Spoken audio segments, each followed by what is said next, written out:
Welcome to Penrose Learning, where we make understanding easy. You start by opening the market screen that shows open interest for the contract you track. Log the current OI, price, and volume, then pull the previous trading day's OI for the identical strike and expiry. Once done, align timestamps so you compare the same session close to session close. Make sure to use the same instrument series, otherwise you'll mix different expiries or strikes and get misleading change figures.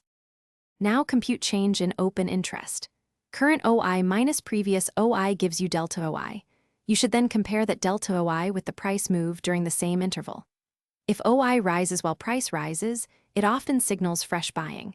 If OI rises while price falls, it often signals fresh short selling. Conversely, falling OI with rising price implies short covering, and falling OI with falling price implies long liquidation. This interpretation helps you gauge participation and conviction. Finish by recording your delta OI, price change, and volume so you can spot patterns over sessions. A single reading is rarely decisive.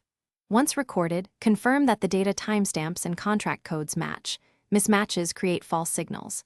If numbers look inconsistent, refresh your data feed, reselect the exact expiry, or check for contract rollover that reset OI. One quick troubleshooting tip.